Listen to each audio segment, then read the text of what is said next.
So, ayan. Ito.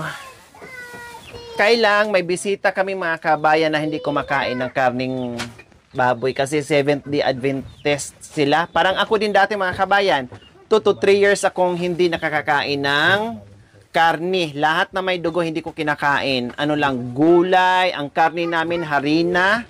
Hinuhugasan ko pa po yung mga kabayan, harina. No, yun ang ginagawa naming karni. Tapos itlog lang ang nakakain namin, more gulay na. Bawal ang isda, bawal ng mga madudugo, and then yung karning baboy, Diyos ko, natiis ko po yan sa loob ng halos 2 taon o mahigit 2 taon, 2 to 3 years po mga kabayan. Naging Seventh-day Adventist po ako, no, hindi kumain ng karne. At dati nga, parang nalalansahan ako mga kabayan. Pero nung nawala ako doon sa simbahan na yon, no, ay bumalik sa kung ano-anong kinakain. So, si Kuya Ben at si Ate She ay Seventh-day Adventist sila. Pero meron naman kaming dilata dyan, luncheon meat, kasi huli ko na nalaman mga kabayan na nabili na namin at paakyat na kami na Seventh-day Adventist sila, no? Kasi kwento-kwento. So, si Kuya Marvin, walang bawal yan, no? Ano yan, kumbaga all around. All around.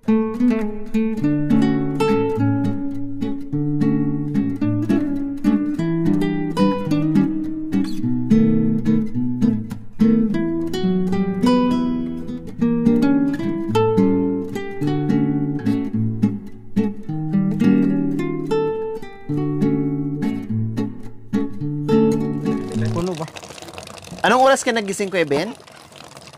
Ha? Alas 5 sila nag-antay sa amin mga kabayan. Kasi di naman din ako nagbigay ng oras. Sabi ko lang basta pupunta kami ng maaga. Siyempre sa kanila, sanay sila. Ang maaga nila, alas 5, alas 6 yun ang maaga. Pero sa amin ang maaga, alas 9, alas 10. Kasi nagagaling pa tayo ng Pangasinan to Pampanga, tapos papuntang bundok nila, sobrang layo. Diba? Kaya inabot na kami ng alas 10. Mga ganyan. Pero nagising sila alas 5. Oh. Sabi nga nila, hindi na darating yun. Hindi nila alam. Kahit gabihin ako, pag sinabi akong puntahan ko talaga yan. Kahit alauna pa ng madaling araw. Sumusugod ako ng ganyan. Alas 12 ng hating gabi, alauna ng madaling araw. Sumusugod ako. Pag sinabi kong punta talaga ako. Unless lang kung may importante emergency. Yan. Yan. Marvin, dito ka na tumira ha. Ikaw magluluto ni ako bahala sa pagkain niyo. Basta ipagluto mo lang si tatay mo, samahan mo dito ha. Marvin, hindi ka na nakasagot ah. Baka nandoon yung girlfriend mo. O dalhin mo dito ah. Ayan, naghuhugas si Marvin mga kabayan. Kailangan magpapakita siya ng gilas sa akin. Namanhikan sa akin, si Marvin. No, dito rin kami magluluto. Kaya busy-busyhan kami mamaya after namin kumain. No, habol natin Kuya Bin ha. Habol natin lamesa. Ayan, umpisa na namin yan, hindi lang natapos. Tapos gawa tayo ng mga tulda dyan. Gawa din tayo ng tulda doon. Kasi pag marami tayo, ay hindi tayo mabasa pag ulanin tayo, ha? Saka hindi mainitan kayo. At syempre ngayon mga kabayan, i-priority ko muna bisita ko yung anak na 7 ni Tatay Ronnie plus yung mga anak-anak nila. No? Yan lang muna ang i-priority ko para solo nila ang moment na yon, no, na walang halong iba, na masolo nila at maganda ang momento na wala akong ibang iniintindi na iba, kundi sila lang. Oba, ang galing palang kumanta nito ah. Ang bata na yan ah. Nagmana kay Papa pala yan ah. Isa pang tubig sa mahal. Mahal ang bigas. Lagay mo dyan, mahal ko. Mahal. Mahal ang bilihin. Alam niyo po dati mga kabayan, itong mga to, halos hindi ko makakausap yung mga yan. Tahimik. Nakatingin lang sa akin, tahimik, nahihiya lang siguro sila. Pero nung ko napaamo ko din, maano din sila, magaling din marunong din makisama, no? At napabilib sa inyo yung mga tao, no, sa mga anak ni Tatay Ronnie, na kung anong yung tatay ng mababait, ganun sila. Totoo po yan. No, kaya nga anong sabi ko, inakapalan ni Tatay Ronnie, dati pag kinakausap ka, halos hindi ka sumasagot. Yes or no lang. Masyadong mahiyain. O ngayon, kahit paano po mga kabayan. So, ayan ang biskwit ni Charlene. Kasi, ni Sherlyn. Ayan ang biskwit ni Sherlyn. Kasi nung nakaraan, kawawa. Inaagaw niya yung pagkain ni mama niya ng yung tinapay. Ngayon, sabi ko kung hindi ko kasi alam. Kaya ayan, binilhan na namin siya ng sarili niyang pagkain. Para hindi naman kawawa na nangaagaw ng pagkain na bawal pa naman sa kanya.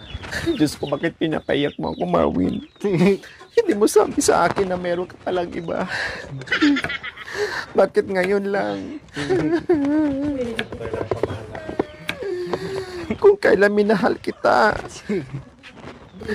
Saka mo, nahigit pa daw sa buhay ko, saka mo sinabi sa akin. Talaga hindi ko mapipigilang umiyak ngayon. Binuntis mo na ako. Kambal pa ito.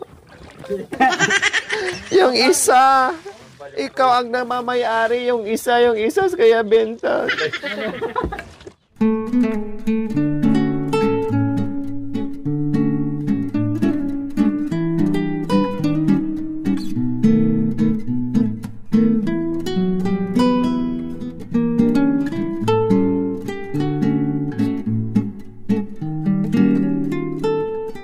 Kasi ang gusto nila maanghang.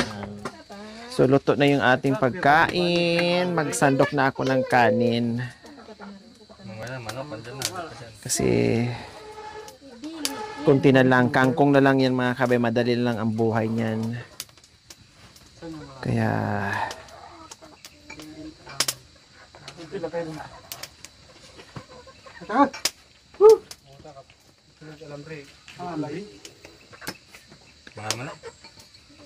alambre, nandyan. Alambre dyan. Yung manok mo na. Sige, subukan nila. Kayo ang iluluto ko ulit dyan.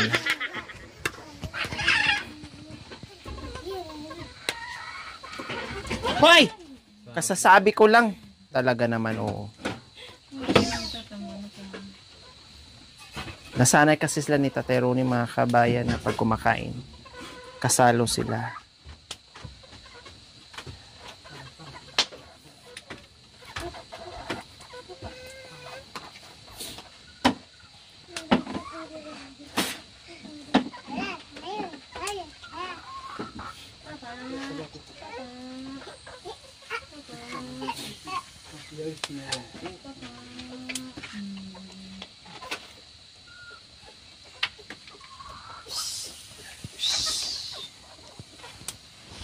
Sige lang, pag nahuli ko kayo, tinula ang bagsak nyo.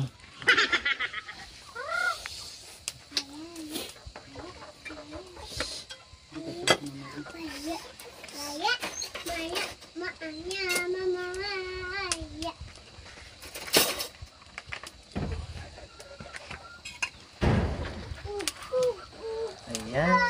Wow! Sinigang.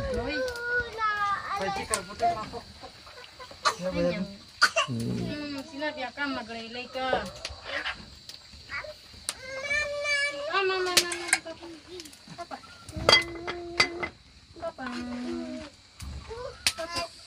Wow! Gwapo ah!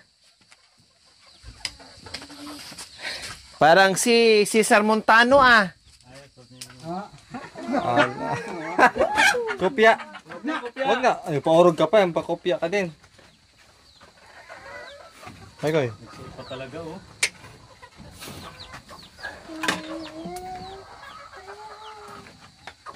Bumata. Picture! Picture. Dalawa tayo to. Dalawa tayo. Doon na. Picture na kaming dalawa. Nalibilot natin ito. Dali.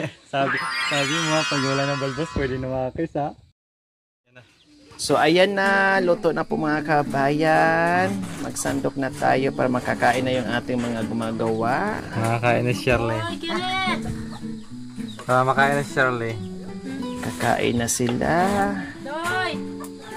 Pagsamay ko tira. Ano nga po? Day.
Sige, kain muna tayo. Ay pa, marugan ko.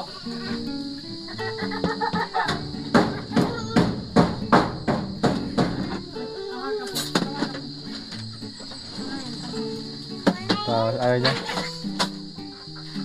Ayaw niya paurog sa iba.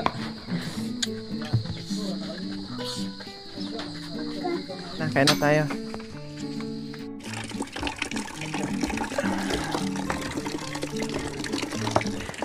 So ayan po mga kababayan, katatapos lang natin kumain. Ay, nagulat naman ako nito. Aray, uya, guwapo, masanting. Aray, isa haril ka na naman ha. Hindi mo kasi wala bigote na Talagang pinag-aanuhan mo lang talaga ako binabantay mo din ako na may ginagawa ako para hindi kita Chumichimpo din, alam niya may ginagawa ako. So ayan, katatapos lang kumain mga kabay, nagpahinga pa sila. So maghugas muna ako dito.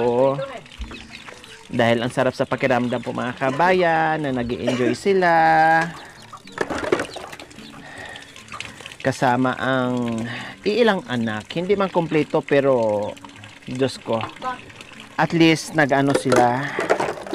Magkasama mga kababayan. Yun yung importante doon. Na inaasam-asam din ng ating mga viewers. Natupad, Diyos ko. Sabi ko nga po mga kababayan, kahilingan lang ng isang anak or ng mga anak na magkasama sila. Pero ito na nga po mga kabayan. Brep, huwag ka na mag-brep. Mag-bold ka na. Aday, naghanap ka pa talaga ng brep. Ilang beses ka na naligo Panayligo mo ngayon, Bintot. Nandito lang naman ako. Ako nga walang ligo. Ikaw panayligo ka sa araw na ito. Nakatatlong ligo ka na.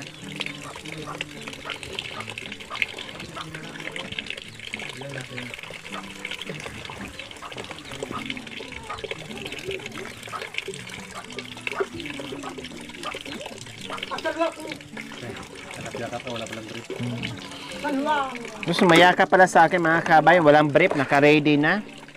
Talaga naman tong Bintot na to. Maligo ka na naman?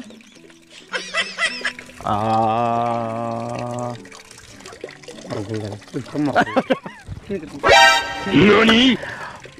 Kapakit talaga kita. Sige ka, lilipad talaga tong plato sa mukha mo. Kunin mo. Ay nahilo, Ay nahilo.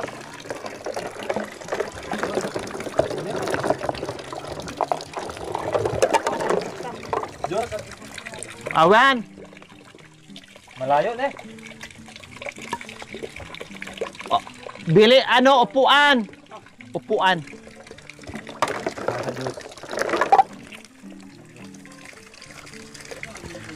So, ayan po mga kabayan, bumaba na si Bintot. Sabi ko, akala ko maligo. Naghahanap ng saluwal, naghahanap ng brief. Ngayon, bumaba. Manguha na yan siya ng ano, panggawa ng ano, upuan.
So ayan mga kabayan, banlaw na tayo.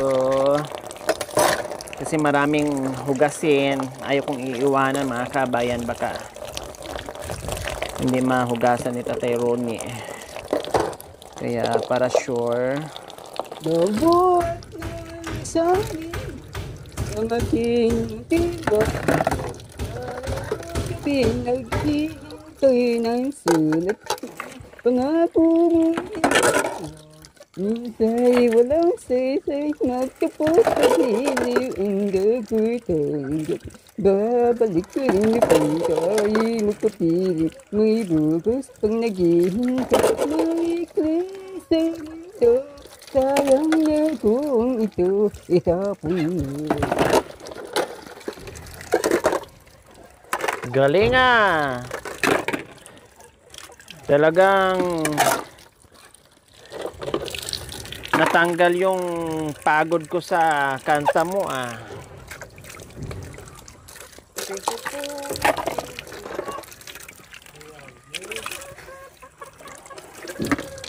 Gandahang paglago. Inimunat ko'y sadyang ayaw pagmamahal. Nakita mo ang tunay sa aking kalungkutan. Ibang-iba kang talaga sa lahat ng nila.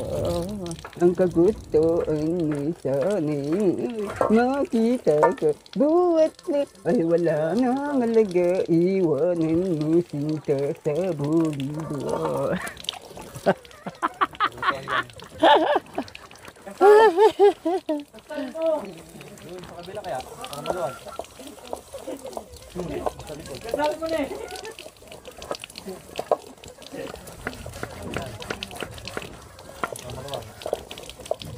Malungkot na kali basa. Ayan ka na naman ah.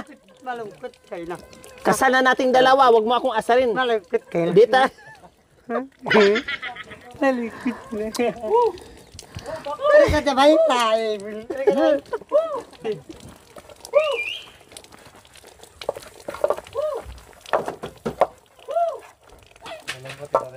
Malungkot daw ako.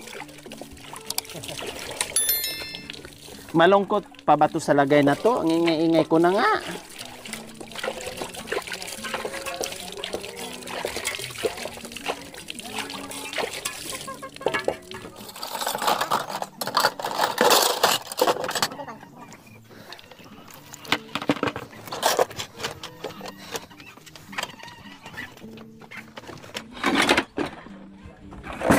Para sa'yo, kaya magkabay si Bintot. Ayan. So natapos din. Thank you for watching. Don't forget to like, share, and subscribe.